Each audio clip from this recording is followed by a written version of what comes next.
On the wedding day, I was dressed in a snow-white wedding dress and had on delicate makeup, waiting expectantly for Ethan to come and pick me up for the wedding. I waited from daytime until nightfall, but he never showed up. I made countless phone calls, yet he didn't answer any of them. I became the biggest laughingstock in the eyes of my relatives and friends. My mother, who had already suffered from heart disease, couldn't bear this shock and had a sudden myocardial infarction and passed away on that very day. At the same time, Ethan's first love, Olivia, posted a moment's update. "You're always there for me when I'm sad. It's so nice to have you." The accompanying picture was an intimate photo of the two of them with their faces close together. I was trembling all over as I took a screenshot and sent it to Ethan. "Is this the reason why you were absent from our wedding?" It wasn't until my mother's body was cremated and buried that Ethan's reply finally came. "We can get married on any day, but she can't do without me. Ethan, let's break up." After sending this last message, I blocked Ethan. I had chased Ethan for 2 years and been in a relationship with him for 5 years. In those 7 years, during the most beautiful years of my youth, Ethan was everything to me. He said he liked girls with shoulder-length short hair, so I didn't hesitate to cut my long black hair that I had kept for many years. He said he didn't like girls who were too fat, so I always kept my weight within 90 kgs. Even when I was so hungry that I had low blood sugar, I didn't dare to take one more bite of sweet food. He said girls should be independent, so even when I was so sick that I needed an operation, I didn't dare to ask him to accompany me to the hospital. I was afraid that he would think I was being overly sentimental. All these years, I had been loving him humbly, carefully changing myself according to his preferences, always thinking that as long as I worked hard enough, he would notice my goodness. But it wasn't until I saw Olivia that I realized I had lived like a copy of someone else. No matter when or where, as long as Olivia made a phone call, Ethan would immediately go to her without hesitation. He always said, "You're so independent that you'll surely be okay, but Olivia can't do without me. She needs me." My cautious attempts to be strong had become an excuse for Ethan to take care of Olivia time and time again. After blocking Ethan, I knelt in front of my mother's grave and wiped her tombstone. My father had passed away early, and it was my mother who had brought me up all by herself over the years. For my sake, she had dedicated everything. Her biggest wish was to see me and Ethan walk into the marriage hall with her own eyes. But in the end, I couldn't make her wish come true. I'm so sorry to her. I stayed in front of my mother's grave for a long time before I left. Before I had walked far, I saw Ethan helping Olivia walking towards me. Olivia was holding an urn in her hands, looking haggard and extremely delicate. "Ethan, this place is close to home. If we bury my son here, can we pretend that he has never left?" The son Olivia mentioned was the teddy dog she had adopted some time ago. I was about to walk around them, but Ethan noticed me at first glance. He blocked my way, like a huge mountain. "Are you following me?" Ethan sounded displeased. After all, this was a cemetery, and ordinary people wouldn't come here without a reason. My appearance made Ethan think of being followed immediately. I wasn't in the mood to argue with him and was just about to pass by him and leave. Olivia immediately stepped forward, looking weak and delicate. "Anna, my son suddenly died of illness. Ethan saw that I was so sad, so he has been staying with me to handle my son's funeral affairs. I hope you don't misunderstand." Olivia sounded sincere, but there was an obvious provoking meaning in her eyes. "Oh, your boyfriend is really considerate to you." Ethan frowned slightly. "Anna, can't you show a bit of sympathy? Chocho is dead, and Olivia is already very sad. Do you have to be so sarcastic here?" Ethan couldn't wait to stand up for her, afraid that his Olivia would suffer the slightest grievance. I didn't want to argue with them, nor could I sympathize with Olivia. I was just tired. "Indeed, there's no need. I'm leaving now." I directly walked past Ethan and left in big strides. Seeing that I didn't argue, didn't stop, and resolutely left, Ethan couldn't help but be stunned for a moment. Coming to his senses, he immediately stepped forward and caught up with me. "It's been so many days. Are you still angry that I didn't attend the wedding?" His tone was as if he had attended the wedding of someone insignificant, and my anger seemed to be unreasonable. Indeed, this was Ethan. No matter how big a thing it was for me, it didn't matter to him. He could commit any mistake with a clear conscience because I used to forgive him unconditionally. It's all in the past, I said coldly without looking at him again. Chiyo's death has made Olivia's condition very bad. I was worried that something might happen to her, so I missed the wedding. Your mother wasn't angry with me, was she? Could you apologize to her on my behalf? Even if Ethan had shown the slightest concern for me in these past days, he should have noticed something unusual and known that my mother had passed away, but he didn't. There's no chance. After saying that, I left again. Ethan reached out and grabbed me. Okay, let's just say it's my fault this time. But your mother always treated me like her own son. She would surely forgive me. Anna, let's pick another day and get married again, okay? Perhaps sensing that my attitude was very different from before, he finally put aside his high and mighty attitude and tried to coax me. If my mother hadn't died and everything was still okay, I might have been moved by him and forgiven him. But now, it would never happen. I will never marry you again. I shook off Ethan's hand, completely ignored him, and left resolutely. As if sensing that he was about to lose something, Ethan took out his phone and dialed his secretary's number. Evelyn, help me send a big gift to Anna's mother as an apology. By the way, tell her that in 2 days, I will marry Anna with the most magnificent ceremony. Before I could walk out of the cemetery gate, I received a call from the cemetery administrator. Someone was digging up my mother's grave. These words were like a bolt from the blue, shattering my heart once again. I immediately turned around and rushed towards my mother's grave like crazy. My mother was kind-hearted all her life and gave everything for me.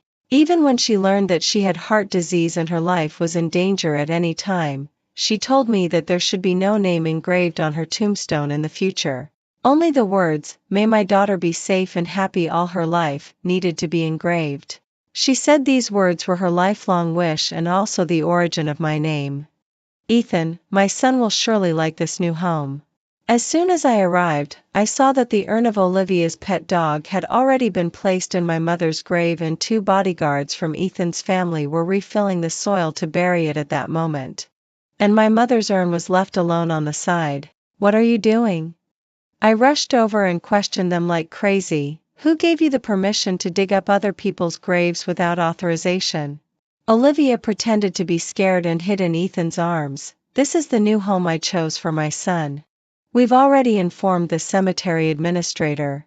I saw that the words engraved on the tombstone are all about wishing the daughter to be safe and happy all her life.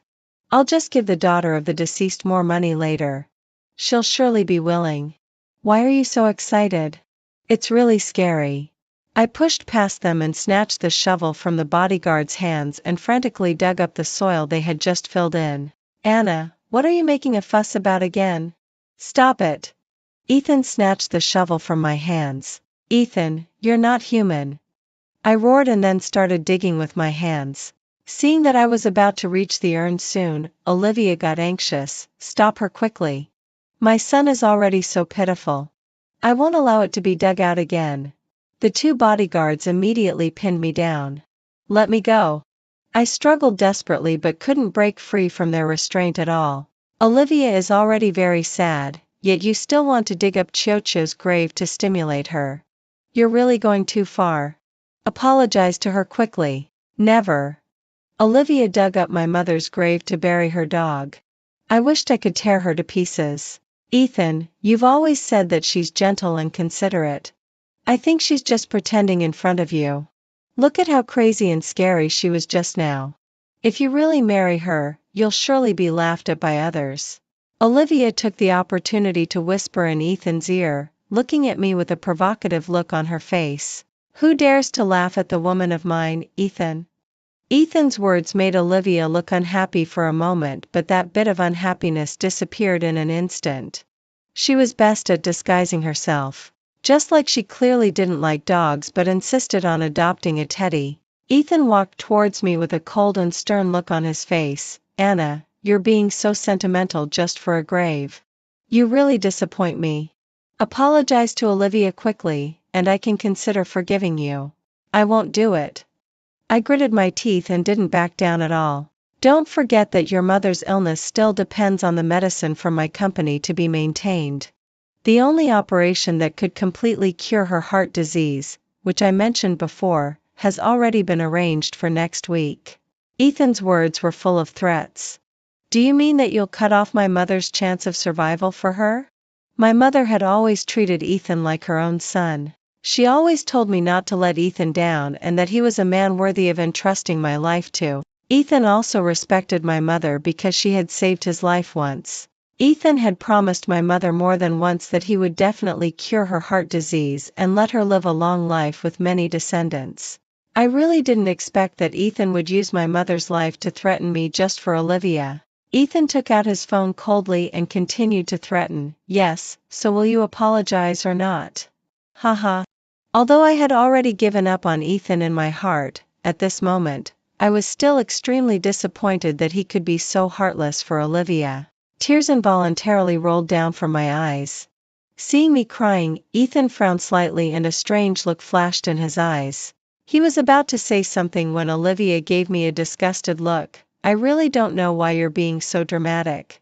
It's not like you're digging up your ancestral grave. After saying that, she looked at the bodyguards behind me and waved her hand, fill the grave again and let my son rest in peace. The two bodyguards let go of me and went to fill the grave again. I immediately stepped forward to stop them. Have you had enough of making trouble? Ethan grabbed me and threw me hard. I was thrown to the ground by him, and my shoulder just hit my mother's urn. The urn was knocked over, and the ashes spilled all over the ground. Looking at the ashes scattered on the ground, my mind went blank in an instant. I just felt that the air around me seemed to freeze, and I couldn't breathe. It was already my greatest pain that my mother passed away with regrets. At this moment, I couldn't even protect her ashes well. I was in pain and full of hatred. It seemed that God was also against me, as it suddenly started to rain without warning. The rain wet my mother's ashes. No, don't. I lay on the ground in despair and quickly gathered the ashes on the ground with my hands. But I couldn't stop them from slipping away through my fingers. A huge sense of guilt swept over me from the bottom of my heart, and my heart felt like it was about to break. Anna, you're crawling on the ground like a dog for a stranger's urn. You're really overacting in this melodramatic scene. Olivia stepped forward and stepped on my mother's ashes, looking down at me condescendingly. Go away. I pushed her away like crazy. Olivia staggered and fell backwards. Ethan was quick-eyed and caught her in time. Anna, you almost pushed Olivia down. Ethan was very angry. I must teach you a lesson today. He took out his phone and said coldly, Evelyn, don't send the gift. Besides, cut off the medicine for Anna's mother. And the arranged operation should be cancelled immediately. On the other end of the phone, Evelyn was silent for a while before stammering, President Ethan, Miss Anna's mother passed away on the day of your wedding. I also found out that the grave that Miss Olivia dug to bury her dog was exactly where Miss Anna's mother was buried. What are you talking nonsense about? How could this be possible? Ethan's eyes widened, and his face was full of disbelief. It's true, President Ethan. On the other end of the phone, Evelyn emphasized with absolute certainty. Ethan numbly put down his phone and looked at me with a pale face. I was still mechanically gathering the ashes on the ground, not wanting to miss a single bit. Ethan walked towards me shakily. I'm sorry, Anna. I didn't know. Let me help you. Ethan crouched down and began to gather my mother's ashes with his hands. Don't touch my mother. You don't deserve it. I vigorously shook off his hand, quickly cleaned up the ashes on the ground, and then roared at him, Ethan, my mother was so kind to you. Not only did you cause her death, but you didn't even spare her ashes. How could you do this to her? Ethan looked at me helplessly, like a child who had done something wrong. I caused her death? Anna, what on earth is going on? Wasn't your mother's condition improving? She was stable enough to have the operation arranged. Why did she suddenly pass away? Ethan was completely at a loss. I stood up and said word by word, why? Okay, I'll tell you why. On the day of our wedding, my mother got up with me at 3 o'clock in the morning to help me with my makeup and dressing. She said she wanted to be a witness to my marriage. She said she wanted to see you holding my hand and walking into the wedding hall with her own eyes. Do you know? She was especially happy that day, and the smile never left her face. When relatives and friends came to the wedding, she told everyone she met that she had found an outstanding son-in-law, that you were very filial and took good care of her. She really liked you and couldn't help praising you everywhere. But we waited from morning until noon, yet you didn't show up. I made countless phone calls to you, but you didn't answer any of them. The relatives were talking about it and asked my mother very puzzledly, "Isn't your son-in-law outstanding and filial? Why hasn't he come to pick up the bride so late?" My mother was extremely embarrassed, but she still forced a smile and said that you might be delayed by something and asked everyone to wait a little longer. Like this, my mother and I comforted all the relatives and waited from noon until night. During this period, I kept calling you, but you didn't even send a single reply. My mother got worried. She wasn't angry but was worried that something might have happened to you. By the time it got dark, relatives and friends left one after another. When they left, everyone looked at my mother and me with strange eyes. Some even cursed on the spot and asked if my mother and I were playing tricks on everyone and that there was actually no wedding at all. Otherwise, how could the groom not send any message? They said they had never attended such an absurd wedding. My mother was stunned at that time and didn't know how to reply to them. She didn't blame you but only blamed herself for not being able to find a reason to cover up for you at that time, so that you didn't leave a good impression on everyone. Look, even though you had made things so ugly, she was still thinking about you. After all the relatives and friends left, only my mother and I were left. It was already 9 o'clock in the evening at that time. She wasn't in good health. I advised her to rest. Actually, I already knew in my heart that you probably wouldn't come, but she just didn't believe it. She said that Ethan was the most sensible and how could he be absent on such an important occasion? So she continued to wait for you. Ethan, you are like the lofty moon in the sky. You may never understand how we felt at that time, nor can you experience that disappointment is a particularly long and torturous ordeal. Those few hours felt like years to us, and it was really hard to endure. Until early morning, she finally lost hope in you. She knew that you wouldn't come. This incident hit her too hard. After realizing the fact that you wouldn't come, her heart was stimulated and she had a myocardial infarction and died on the spot. Ethan, do you know? During this period, if you had just returned one of my calls, my mother's outcome would have been different. But what about you? You only had your Olivia in your eyes. You didn't care about us at all. Even missing our wedding was a completely insignificant thing to you. The rain stopped and I had finished speaking. Everything should come to an end. Ethan looked at my mother's urn with his eyes moist. I'm sorry, I'm sorry. He who had never bowed his head to me before seemed to be able to only say, I'm sorry, at this moment. It's too late. Everything is too late. She can't hear your apology, and you can't wait for her forgiveness either. I said coldly with no emotion on my face. I'm sorry, Anna. I know this is all my fault. I really didn't expect such serious consequences. I didn't mean it. Ethan was full of guilt and his eyes revealed a longing look. I knew that he hoped that I could as before smile and tell him it didn't matter. I looked indifferent. There's no need to apologize to me because I will never forgive you. After saying that I walked away with the already cleaned urn in big strides. Olivia stood aside staring at me unblinkingly. In her eyes, although they seemed calm, they were actually full of the joy of a victor. As I passed by her, I said to her, Congratulations. You won. After leaving the cemetery, I took my mother's urn and went to the house that Ethan and I had lived in and started packing my luggage. I didn't have many things. Most of the clothes in the wardrobe were bought to please Ethan, but actually I didn't like them myself, so I threw them all away. Now I didn't want anything related to Ethan anymore. Including him. Just as I finished packing and was about to leave, Ethan showed up. He looked a bit dispirited. Anna, I bought your favorite jackfruit. Ethan's voice was very soft and there was a hint of caution in his tone. Looking at him now, I seemed to see myself in the past. I used to be just like him, humble and pitiful and always cautious. But I was like that because of love, while he was like that because of guilt. I don't like jackfruit at all. I ate it only because you liked it. You don't understand me at all. It's completely over between us. I said coldly without changing my expression. 7 years.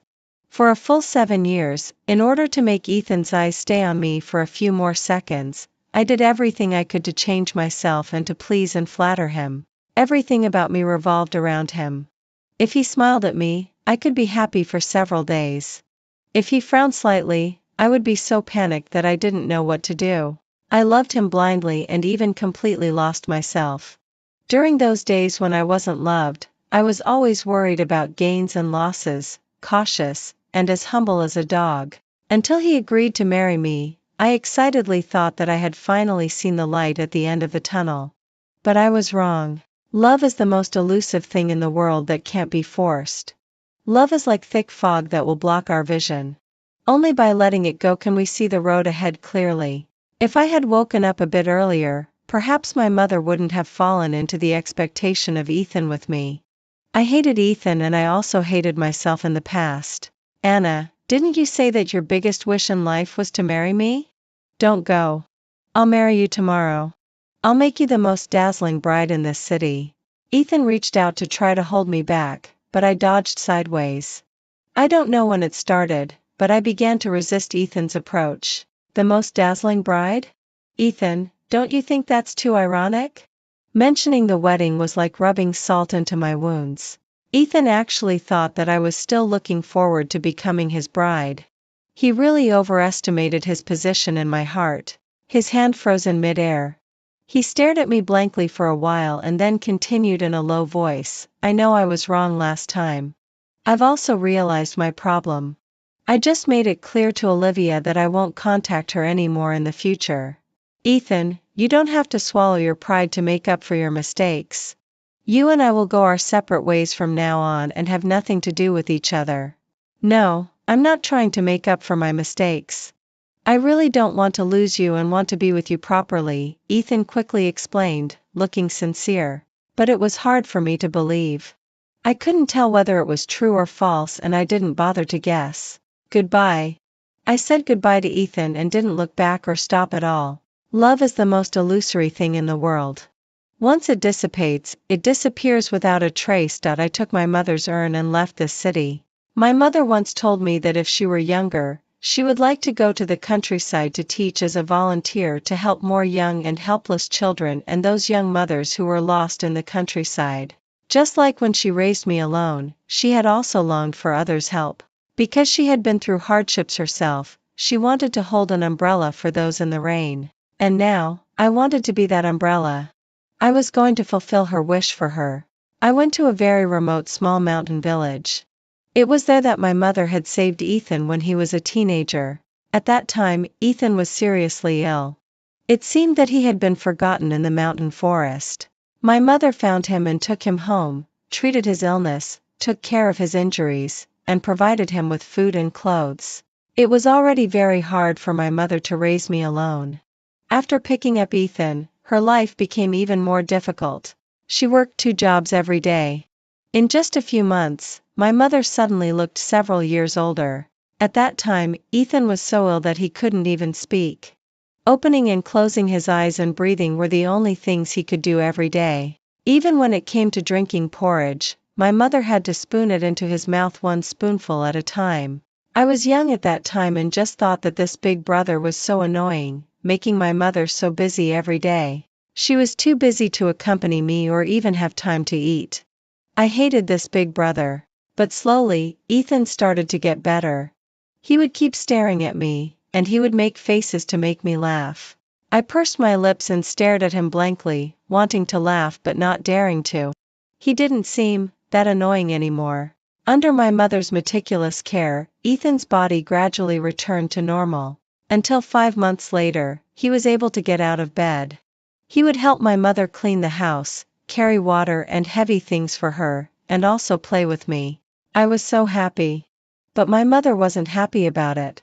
She said Ethan was suitable to see the bigger world and that he shouldn't be a person living in this rural area. My mother drove Ethan away. Before leaving, Ethan knelt down with tears in his eyes to thank my mother. And he said that he would definitely repay her for saving his life in the future. Ethan did keep his promise. After my mother and I had drifted from one city to another, Ethan, full of glory, found my mother. "Emma, I've been looking for you so hard." With red eyes, Ethan hugged my mother tightly. At that moment, it seemed that something stirred in my heart. Looking at Ethan, I had only one thought at that time. He's the one for me in this lifetime. Then came the 7 years when I was humble for love. We didn't know what had happened to Ethan when he was young or why he had been so seriously injured. He kept silent about it, and we never brought it up either. Everyone has a scar in their heart. It's the place where the sky once fell. It's hard to reconcile with it in this lifetime. When I returned to this small mountain village again, I immediately felt relaxed all over. The air here seemed to be able to lift one's spirits. The gloom that had weighed on my heart for a long time finally dissipated a little. I wanted to find the place where my mother and I had lived according to my memory. However, times had changed and this place had changed so much that I couldn't find it anymore. "Mom, you wouldn't blame me, would you?" With the urn in my arms, I found a piece of land beside the mountain and by the water, where birds were singing and flowers were blooming. I buried the urn in it and then stuck a bunch of flowers on the mound of earth. Watching my mother truly return to the dust, I somehow felt that a part of my heart was missing. It was a strange feeling. Is loss a necessary condition for growth? I don't understand. But Mom, everything that started here should come to a complete end here. I'll always be with you. Just like that, I stayed in this small mountain village and began my teaching life as a volunteer. Life was simple but fulfilling. Once I thought that happiness was having a beloved partner for a lifetime, living in harmony and having a happy family. But Ethan was always busy. Busy with work. Busy accompanying Olivia.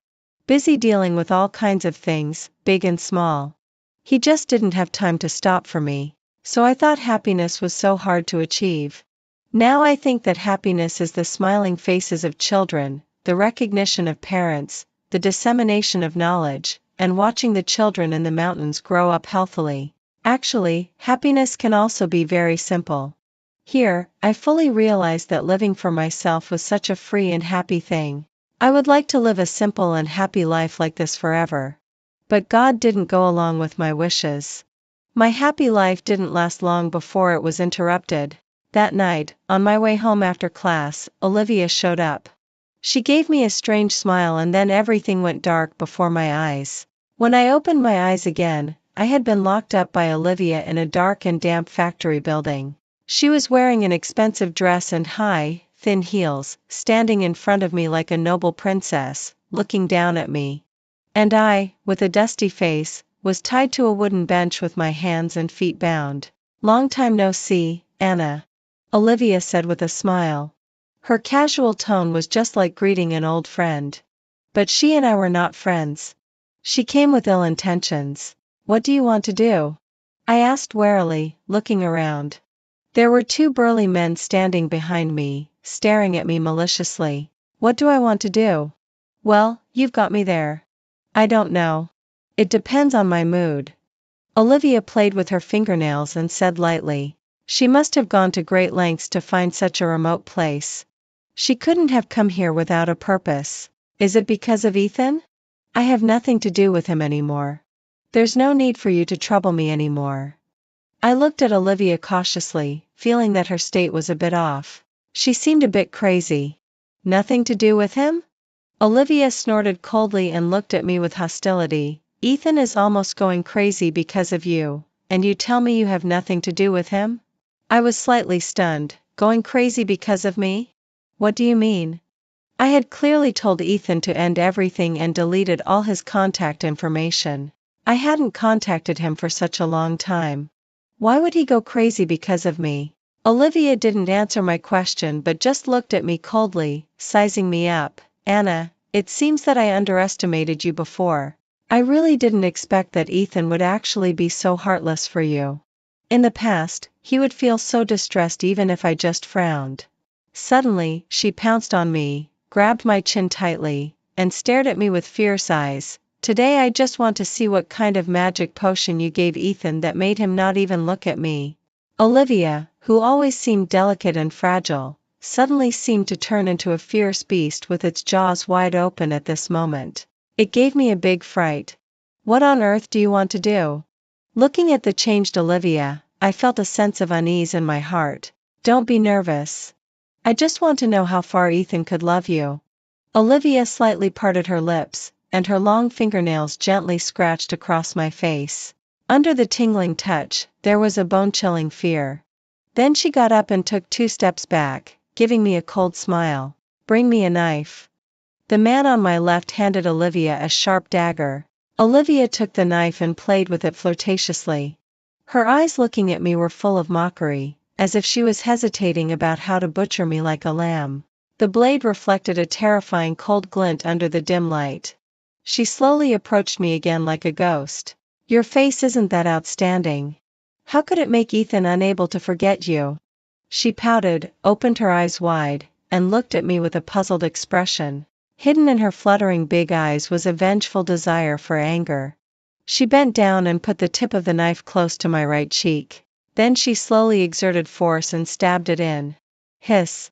A stinging pain hit me instantly. The cold blood quickly slid down my face and splashed onto my clothes, staining them red. Olivia slightly opened her mouth and pretended to be surprised. "Oh, why did it bleed with just a light touch? I wonder if Ethan will feel distressed when he sees this." Her tone was very affected, but the excitement in her eyes was almost palpable. "Olivia, are you crazy?" I endured the pain and gritted my teeth and shouted. "What's going on? Ethan has also been saying that I'm crazy recently." She tilted her head, looking puzzled. "But why do I think it's you two who are crazy? Originally, I thought that as long as I managed to ruin your wedding, you two would definitely break up completely. So I didn't hesitate to poison my dog myself. I clearly succeeded. He gave up marrying you for me. But why did he suddenly change completely after you left? You used to be like a lapdog following Ethan. Why does he suddenly care about you so much now? Tell me, if he isn't crazy, what is he?" Olivia became more and more excited and actually started to quickly stir the dagger in my face, in my flesh. Wherever the tip of the knife stirred, the flesh on my face was torn open. Soon, a knife mark as long as a finger slashed across my entire right cheek. The long and deep cut made my face look extremely hideous. Large drops of blood dripped down, and the clothes on my right shoulder were instantly soaked. "Ha ha ha." Seeing that my right face was completely ruined, Olivia happily pointed at me and laughed loudly. "Such a big cut, so scary. Now Ethan surely won't be infatuated with you anymore." Then, she looked at my left face. "No, there's still one side left. We should be fair and make it symmetrical on both sides." With that, she pointed the knife at my left face. The pain of the knife cut spread like a raging fire, burning every inch of my face. I was in so much pain that my lips turned white, my whole body trembled, and my consciousness became blurred. But Olivia didn't intend to let me go. On the contrary, the more uncomfortable I was, the more excited Olivia became. The cold dagger touched my left face. Just like before, with a crazy smile, Olivia slowly stabbed the tip of the knife in. The huge pain hit again and superimposed on the previous one. My originally blurred consciousness suddenly became a bit clearer at this moment. "Olivia, stop it. Don't be so stubborn. You'll only push Ethan further away by doing this." I spoke extremely weakly, trying to use Ethan to awaken Olivia's conscience. Olivia looked me up and down. "He has completely refused to see me. Could there be anything further than that?" The dagger was embedded in my flesh and started to stir and move around continuously. The heart-piercing pain made me wish I could just pass out. And Olivia was still murmuring to herself, "Do you know? Actually, I already knew that your mother had died, but I just didn't tell Ethan. Moreover, I took advantage of my dog's death and pretended to be extremely sad and out of control. I just wanted to make him stay completely by my side when you needed him the most. That day, I also deliberately went to seize your mother's grave. When I saw how devastated you were, I was so happy. I just wanted you to see with your own eyes how Ethan protected me and how he trampled on everything you loved for me." I struggled to lift my eyelids and asked, very puzzled, "Why? You had already won Ethan. Why did you have to target me so much? Even if you did nothing, he would still be desperate for you." Olivia sneered contemptuously. "Before, Ethan completely belonged to me. But it's different after you appeared. I could feel that although he seemed cold to you on the surface, there was a place for you in his heart. He just didn't notice it himself or didn't want to admit it. Otherwise, why would he always be absent-minded when he was with me and even call me by your name by mistake? At first, I thought that as long as I used a few tricks, Ethan would definitely stay away from you. But whenever I complained about you in front of him, he would always deliberately or unintentionally defend you and even scold me for you. Anna, the balance in his heart has already tilted towards you.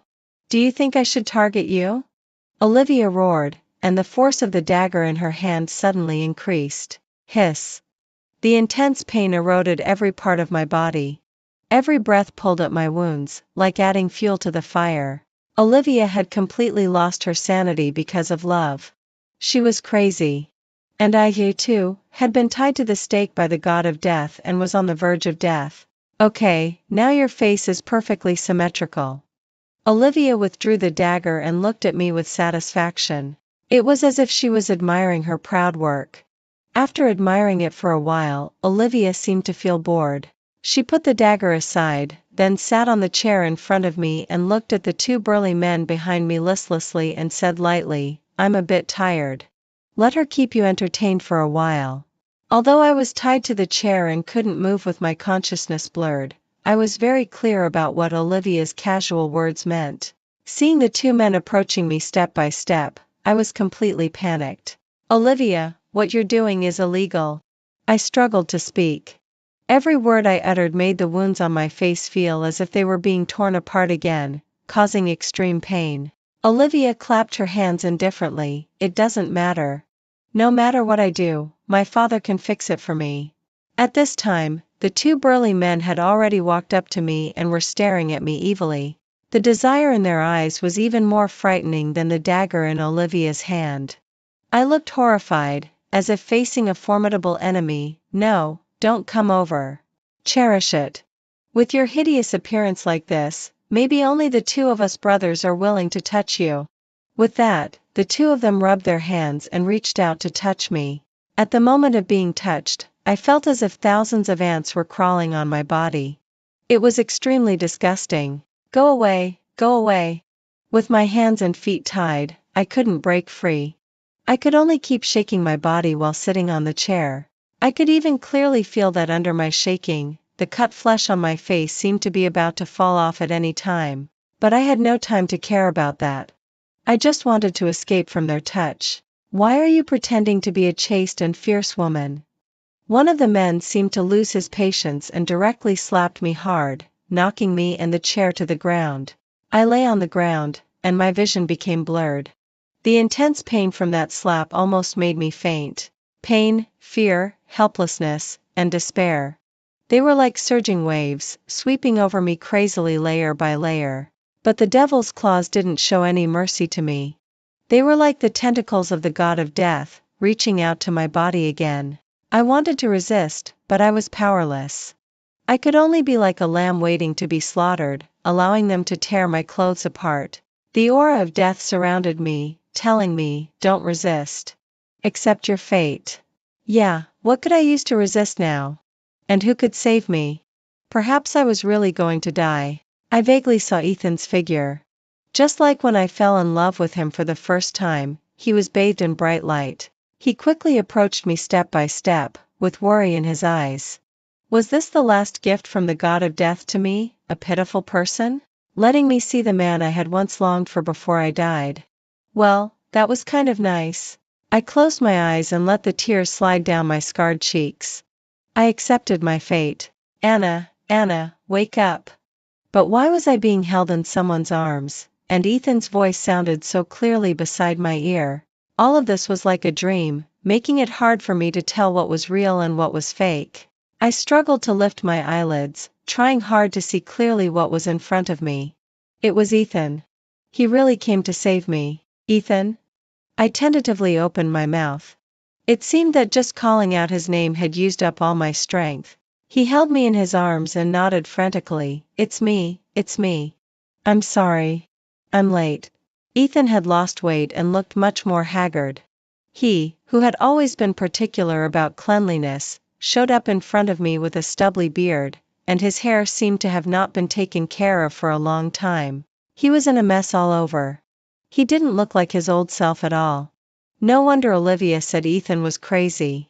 He really looked crazy like this. His eyes seemed to be bloodshot. Staring at my blood-stained face, he reached out to touch it but was afraid of hurting me, so he just stroked my hair very tenderly. This was the first time I saw him like this. Was it heartache, guilt, or anger? I couldn't tell. I felt a bit tired. I wanted to sleep. Anna, wait until the doctor comes before you sleep, okay? Ethan said affectionately. There was no order, nor was it a plea.